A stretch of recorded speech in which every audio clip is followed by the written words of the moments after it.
Hello friends, welcome to Affairs Cloud Learn to Lead. This is Ashish Bansal and I am here to represent a current affairs of 29th of August 2020. Today we will discuss very important current affairs of 29th August 2020. You can see here two pictures that are very important current affairs of today. But if you want to subscribe our PDFs, that is the current affair PDFs, then you can subscribe by visiting our website, that is affairscloud/current affairs. You will get date-wise PDF, it means daily PDFs, weekly PDFs, even monthly PDFs also. This PDFs will be in English language as well as in Hindi language. You can subscribe these videos on the yearly basis platform. It is very minimal cost for you guys, and if you want 10% extra discount, then you can use code ASH10, it means ASH10. Now let's start today's current affair, that is the 29th August 2020 current affairs. Here is the first question of 29th. Who addressed the Association of Southeast Asian Nation India Business Council virtual meet? Now every day there is a news related to ASEAN, so you should know about everything about ASEAN. Now this news is related to the ASEAN. You have to tell me who addressed this India Business Council virtual meet. You have four options. Tell me answer within 5 seconds. And guys, please give us 300 video likes because we need these likes for further development, and if you want these type of videos, then these 300 video likes are very necessary. So give us 300 likes and it will help us to grow. Now tell me answer within 5 seconds, and answer is Shri Piyush Goyal. It means answer is C, Piyush Goyal. You can see here in picture, that is Piyush Goyal, because ASEAN and India has a pact for trade, because India is not a member of the ASEAN. That's why ASEAN and India signed that is the free trade pact in year 2009. That's why there is a meeting between the ASEAN and Indian country. He extended India's friendship and partnership to ASEAN countries and expected to achieve a target of trade that is the $300 billion. This is very important, that India and the ASEAN countries will achieve a target of $300 billion trade. That is a huge amount of trade. It is to discuss concern and best practices, share ideas and raise problems among the ASEAN nations. So ASEAN countries and even India both expand trade, address concerns of all members and businesses, and resolve the differences. So this is the platform where you can resolve all the differences within the countries. Recent related news regarding this is very important. First one is Federation of Indian Chambers and Commerce and Industry, that is the FICCI organization of India, and 5 bodies of Central Asian countries. Now this is very important. Which are these 5 countries of Central Asia?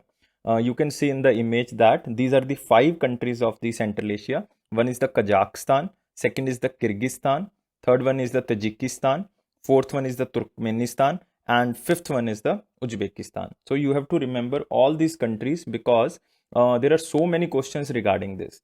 You can be asked about deserts, you can be asked about sea. That one question I am giving you. This is the Aral Sea. This is the Aral Sea, and you can see which two countries Aral Sea touching boundary. That one is the Kazakhstan and second is the Uzbekistan. You can see in the diagram or the map that is the Kazakhstan and Uzbekistan touches the boundary of the Aral Sea. And another question, Caspian Sea. Yes, Caspian Sea touches the boundary of the Kazakhstan and the Turkmenistan, not with the Uzbekistan. So by referring the map, you can easily remember these type of things. So these are the 5 countries of the Central Asia. So FICCI tied up with these 5 type of countries for the India Central Asia Business Council. So the question can be asked, what are the countries under the India Central Asia Business Council? Now second news related to this, that UK India Business Council tied up with which state? That is the Maharashtra Industrial Development Corporation. So it is a tie-up for the business relationship between the Maharashtra and the United Kingdom. So this is again very important. So here is the next news. Indian Railway is set to meet its energy consumption, which will be over 33 billion units by which year?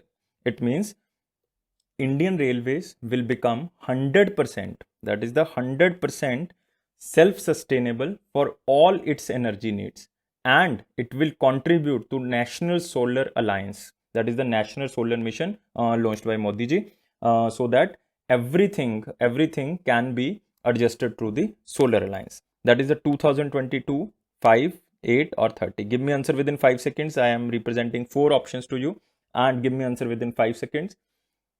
And answer is D, that is the 2030. Yes, if you are thinking about 2030, then you are right.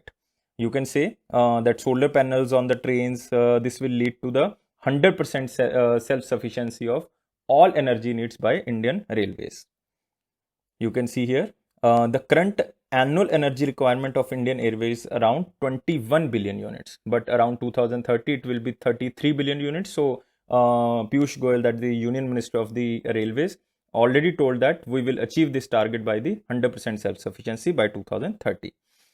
Innovative solutions for establishing solar projects along the rail track so that trains can be run through the solar units. So the energy consumption should be through solar projects. Possible power procurement routes for achieving the target is 20 gigawatt. Yes, this is important. It means Indian Railway will develop or will install solar power plants of capacity 20 gigawatts by year 2030. It means the target of total energy by the Indian Railways, that is the 20 gigawatt, and it will be installed by the year 2030. So main target is net zero carbon emission. It means all the sources will be the clean energy resources. All the resources will be the clean energy resources by providing this 20 gigawatt by 2030. Recent related news that is very important. It is the first time in India, that is the first double-decker train. You have seen the double-decker train in the foreign countries, but in India it was first run between with a contract wire on the Western Railway from Palanpur to Bothad station in Gujarat. So you have to remember just the state. If you are preparing for the Gujarat state exam, then you have to remember these two stations, that is the Palanpur to Bothad station. But if you are preparing for the national exam, then you have to remember just only the state. Now, moving to next news, who presided the 41st meeting of Goods and Service Tax Council? This is a very simple question. I am not giving you 5 seconds, and the answer is, who is our finance minister will preside this GST council, that is the Nirmala Sitharaman. GST council head is finance minister of India, that is Nirmala Sitharaman, and she will preside this meeting. Now, what is the outcome of that meeting, or why this meeting is organized? Now, for this, it is to discuss the issue of compensation states on account of revenue loss due to implementation of GST.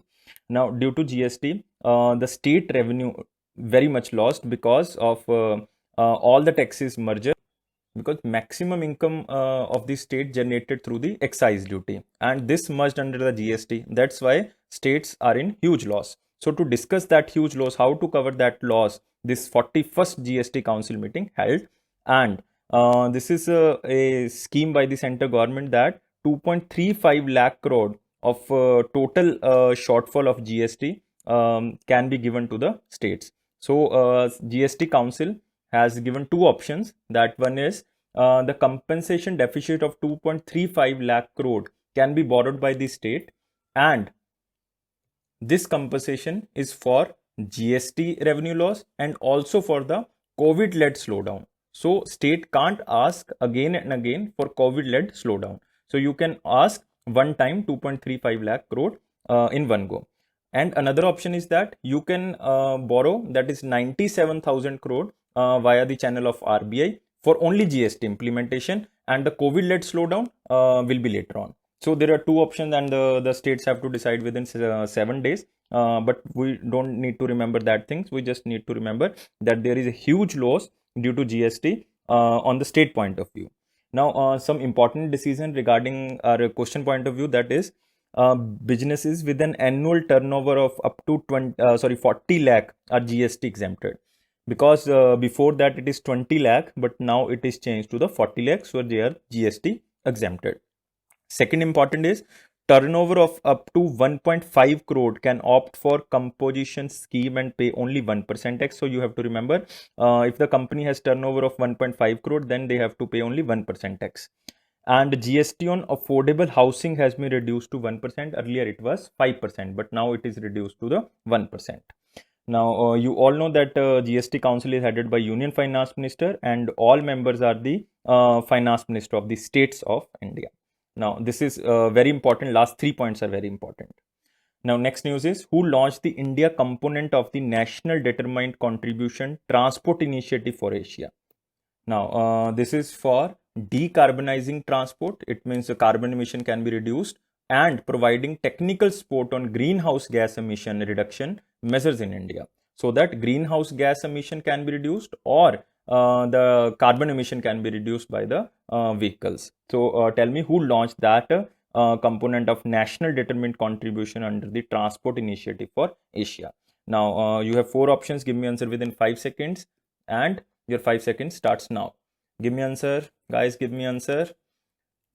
And answer is Niti Aayog. Yes, every day one news is related to Niti Aayog. That's why this organization is so much important, that Niti Aayog launched this type of campaign so that they can decarbonizing transport. It means carbon emission from the transport sector can be reduced, or providing technical support on greenhouse gas emission reduction, so that greenhouse emission can also be reduced by this implementation.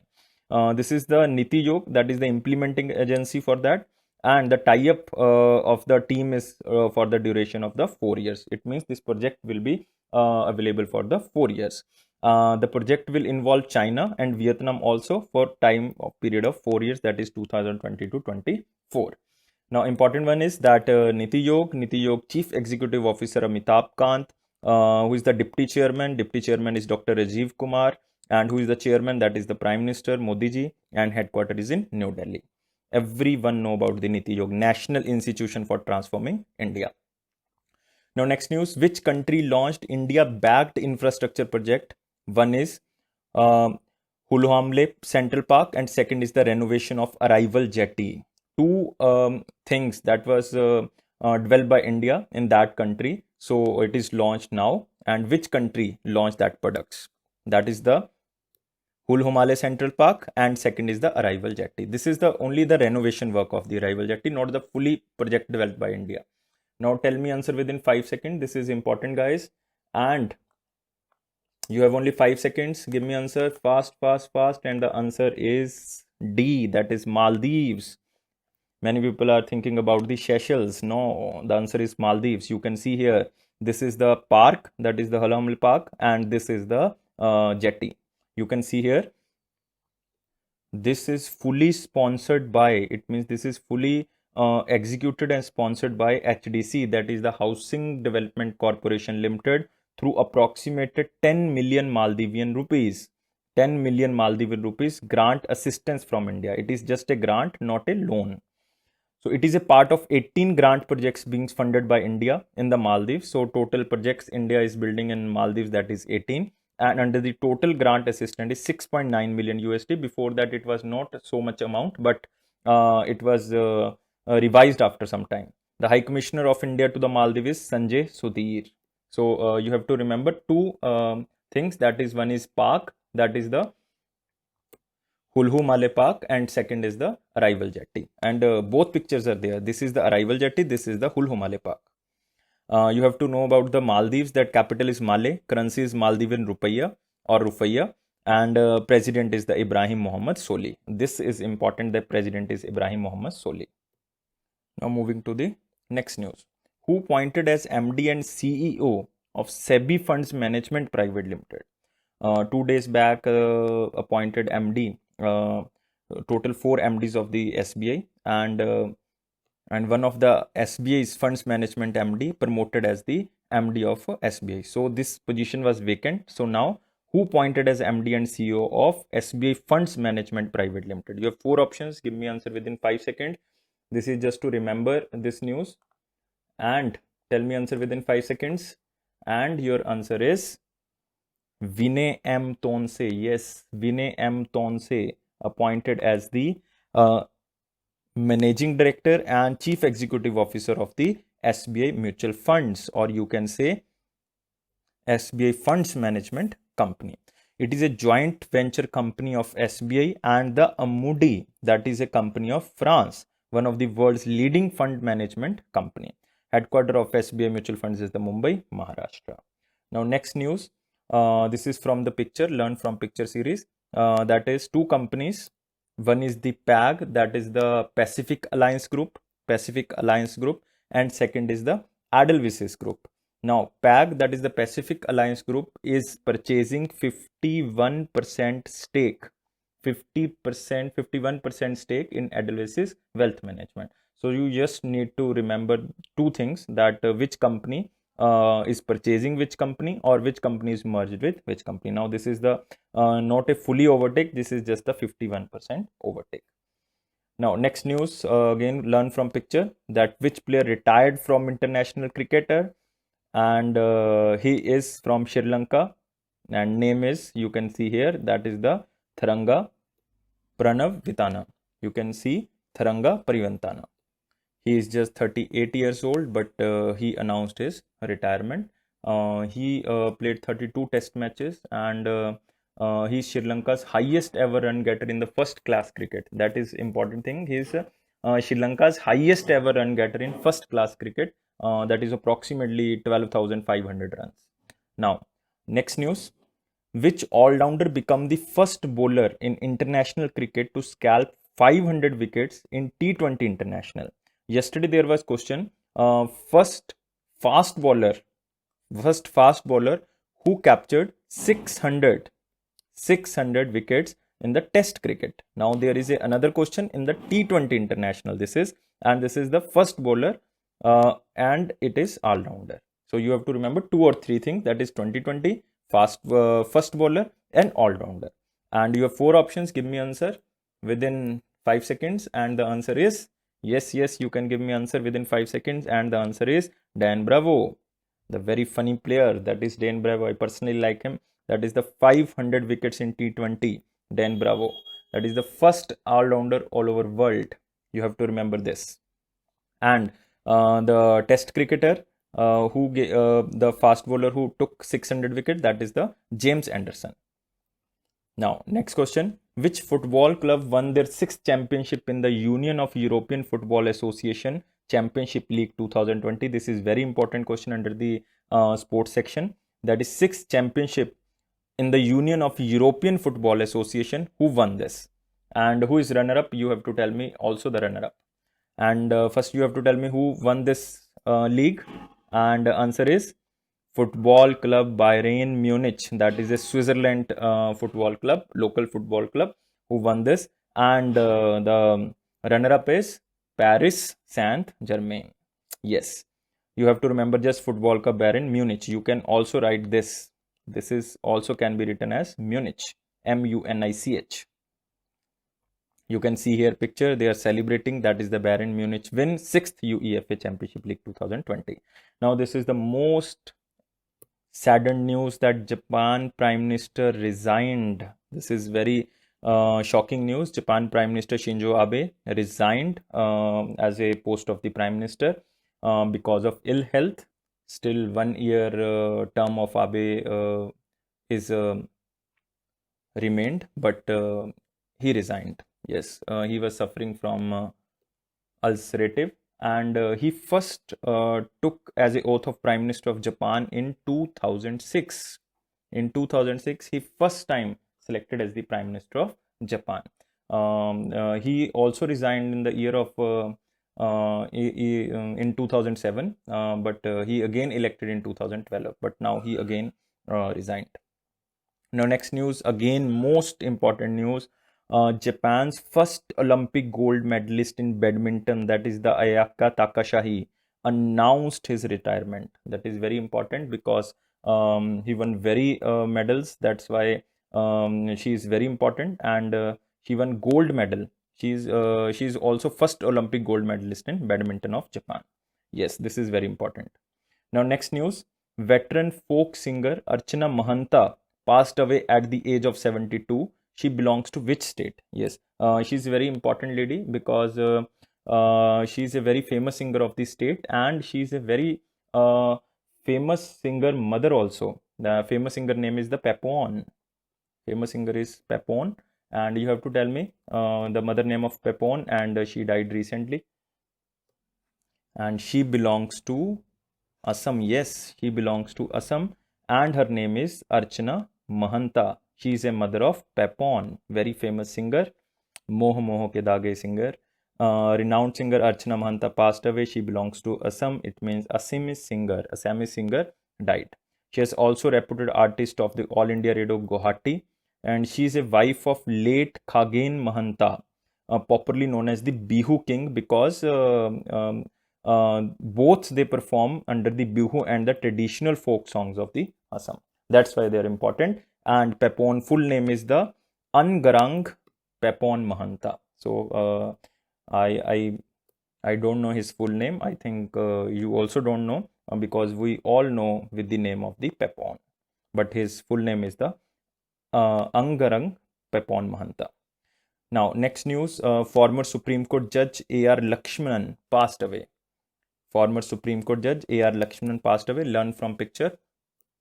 He served as a Chief Justice of various states, like he served as a Chief Justice of Kerala High Court, yes, Kerala High Court, Chief Justice of Rajasthan High Court, Andhra Pradesh High Court, but he was appointed as a Supreme Court Judge in year 2002.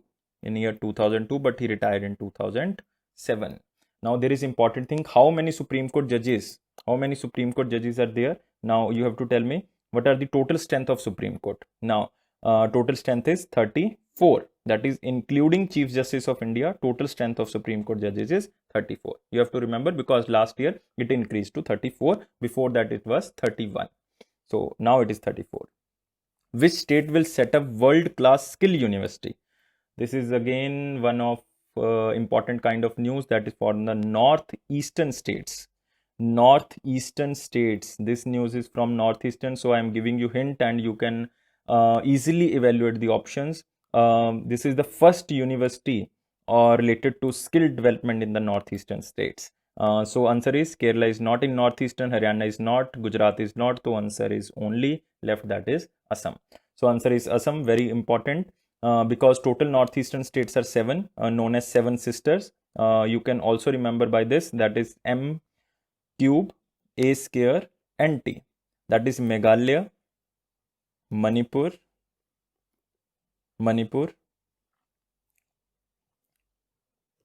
Mizoram, yes, Arunachal, Assam, Nagaland, and Tripura. You can remember that. Sikkim is not a part of 7 sister. You have to remember, Sikkim is a brother of 7 sister, not a part of 7 sister. So world class skill university will be opened in Assam. And where in Assam, you can see here that in Assam it will be opened in Manglodoi. That is the Darang district of the Assam. This is the first in the northeastern state. You have to remember this. And total expenditure will be 900 crore rupees, because Assam recently passed Assam Skill Development University Bill. So it is paved the way to open this type of university. So the university will be funded or financed by Asian Development Bank. That is again important if you are preparing for Assam state exam, and this university will be funded by the Asian Developmental Bank. And for the skill development, they are tied up with the Singapore based education service. And Assam state government also revived some rules related to the age under the group 3 or group 4 vacancies. Like if you are preparing for the group 3 or group 4 exam, then the upper age limit increased by 2 years. It means before that it was 38 years, but now upper age limit is reached to 40 years. Now, one important news again from the Assam, that is the Arunodoi scheme. I already covered 5 or 6 days back, that is the Arunodoi scheme. Again, I am repeating that Arunodoi scheme is related to the Assam. They are providing financial assistance of rupees 830 rupees to family which have less than income of 2 lakh rupees. So, which are less than 2 lakh rupees, they will receive 830 rupees to families per month basis, known as the Arunodoi scheme. Now, again related news to Assam, that is 65th edition of Film Fairs Award. You have to remember the host area or the host city of or host state of the Film Fair Award. Host state is Assam, host area or host city is Guwahati, and it is sponsored by Amazon. Next question, which state started the state's first fully equipped marine ambulance that is the Pratiksha. This is again one of new kind of initiative, that is the marine ambulance. It means the water ambulance. The state government already announced that they will start 3 marine ambulance, and this is the first one, name is the Pratiksha. You have to tell me which state.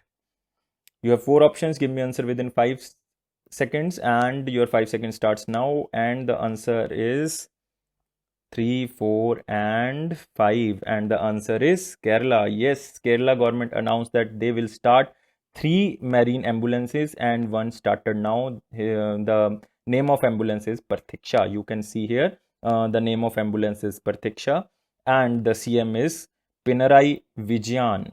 CM of Kerala is Pinarayi Vijayan, inaugurates Kerala's first marine ambulance Pratiksha in Kochi. They already announced that 2 other ships also will be there. Second name is the Pratyasha, and third name is the Karunya. So you have to remember all the 3 names, but first one is very important, that is the Pratiksha. It is built by the Cochin shipyard, and it is also inaugurated in the Kochi. And this is for the rescue operations and also for the medical care. And the marine ambulance equipped to provide the medical care of the 10 persons at a time. Recent related news to the Kerala, that is very important news if you are preparing for the Kerala exam or for the national exam. Kerala Chief Minister recently announced ₹15 crore Kerala fiber optic network, so that every poor of the state will get internet access by the December 2020. It means by the end of this year, every poor in the state of Kerala will get internet access, because Kerala becomes first state to declare the internet as a fundamental right of the citizen. This is most important news.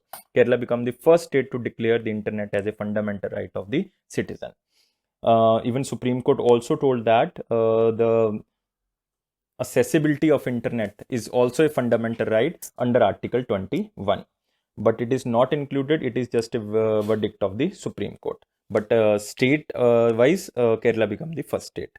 Who is appointed as the Chief Secretary of the Kerala, that is highest position of IS in the state cadre, that is the Vishwas Mehta.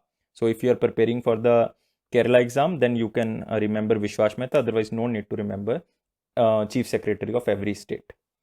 Next question, Jammu Kashmir launched the e-auction portal for which product? Now it is a GI tag product, geographical indication. You all know that is the geographical indication is very helpful for that state, because it leads to the trade benefits and the social economic benefits to the state. Now you have to tell me which product they launched the e-auction portal. And now you have 4 options, tell me answer. And the answer is saffron. Yes, saffron. It is in Hindi known as the kesar. You can see here this kesar and the saffron, and launched e-auction portal for the Jammu Kashmir.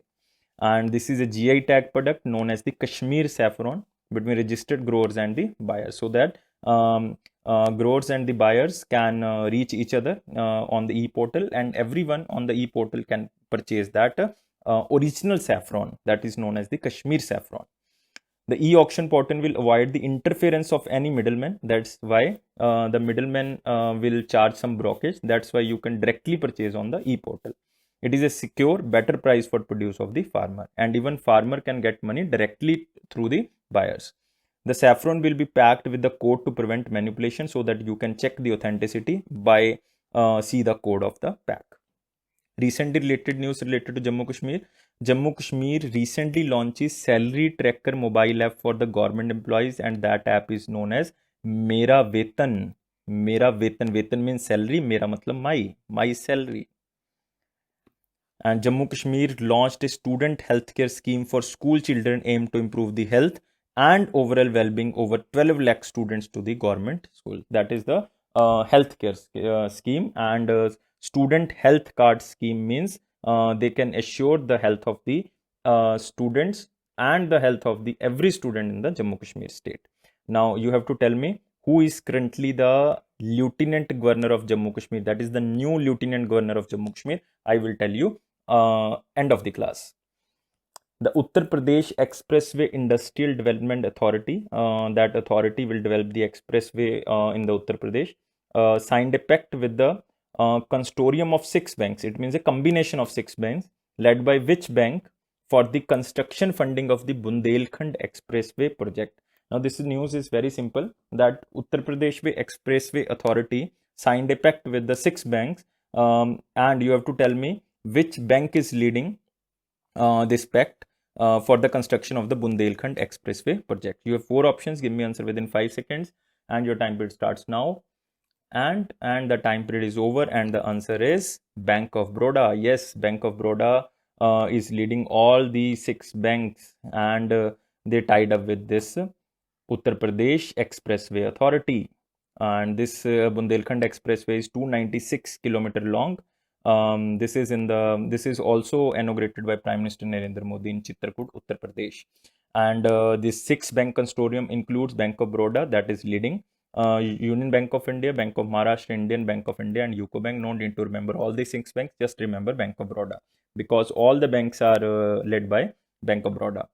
Bundelkhand area to New Delhi, that is the expressway connecting positions. It starts from the Bundelkhand and ends to the New Delhi, or it starts from New Delhi and ends to the Bundelkhand. And it covers Yamuna Expressway also and Agra Lucknow Expressway also. What about Uttar Pradesh Expressway Authority? No need to remember CEO. If you are preparing for the UPPSC, then you can remember CEO. No remember to additional CEO. Again, if you are preparing for UPPSC, then you can prepare. Headquarter, you have to remember, that is Lucknow. This is all information important for the UPPSC. Yes. Next news, Jammu and Kashmir, Dr. Sagar D. Dofod, that is the Doda District Deputy Commissioner, it means IS officer, launched which campaign to include eligible left out beneficiary for various social welfare schemes. So target of this Deputy Commissioner is that everyone should be covered under the all social welfare schemes. So there is a target of 100% inclusion of every beneficiary under every social welfare scheme. This is the target, and this is a very good initiative by the Deputy Commissioner. And you have to tell me the name of the campaign which is launched by this District Deputy Commissioner named as the Dr. Sagar. Now 4 options, give me answer within 5 seconds, and answer is Irada. Yes, answer is Irada. Irada campaign is launched by this. You can see here Dr. Sagar D. Dofod launches Irada campaign. Irada campaign will include eligible left out beneficiaries which still are not benefited by any scheme, who have not yet been enrolled to receive the financial assistance benefit under various social welfare schemes which are run by central government as well as the UT government of the Jammu and Kashmir. The campaign is a 100% coverage under the social welfare schemes. Recent data news regarding this, that regarding the campaigns, Union Minister Amit Shah launched Vriksharopan Abhiyan. As the name suggests, it is for the green project. And the second is the UNICEF and the FICCI joins hand for the Reimagine campaign, so that the most vulnerable population and the children during ongoing COVID-19 response and aftermath in India, so that they can develop these type of children which are vulnerable population under the COVID-19. Now, one news from the picture, that Union Minister of Agriculture and Farmers Welfare, that is Narendra Singh Tomar ji, launched the integration of State Bank of India's YONO app with government online seed portal, that is the Indian Council of Agriculture Research and Indian Institute of Horticulture Research. Indian Institute of Horticulture Research, that is a subsidiary of Indian Council of Agriculture Research. So now you can avail certified seeds by the research institute on the YONO app of the State Bank of India. It means the farmers will also be able to purchase seeds certified by the research institute through the SBI YONO app. That is, you have to tell me what is the full form of YONO, asked in the various SBI exams. Now SBI head is Rajneesh Kumar, it means chairman is Rajneesh Kumar. Next news, that is not in news, that is information regarding the Pradhan Mantri Jan Dhan Yojana, that it completed 6 years on 28th of August. Yes, on 28th of August, it completed 6 years. That is very proud moment for the country because it is a very famous scheme under the financial inclusion, and it received the Guinness World Record certificate. So it is the world largest financial inclusion scheme. That is the world record, Guinness World Record. Total number of beneficiaries are 40.35 crore. It means approximately 40 crore or 40.50 crore people till the this August 2020 that are beneficiaries of this account. So this is important. You all know Pradhan Mantri Jan Dhan Yojana, that is a zero balance account Yojana. So that everyone can open their bank account so that they can save some amount of money. There is an overdraft facility of 10,000 rupees, and there is a RuPay card associated with that. Even now they are giving the credit card also. There is a accident cover of 1 lakh rupees and life cover of the 30,000 on account, that is 2014 to 15. So these are the important features of Jan Dhan Yojana, but they are not asking now Jan Dhan Yojana features. They will ask which scheme completed 6 years. Now Guinness World Record and total beneficiaries are 40.35 crore. All the news are covered, and I think you understand all the news very well. It is Affairs Cloud PDF guarantee that it will boost your confidence if you are preparing our current affairs from our PDF and from our videos. And we need 300 likes video, guys, because it will help us to grow, and we will provide you more content with very different topics on very good quality. Please subscribe our channel. Thank you for watching.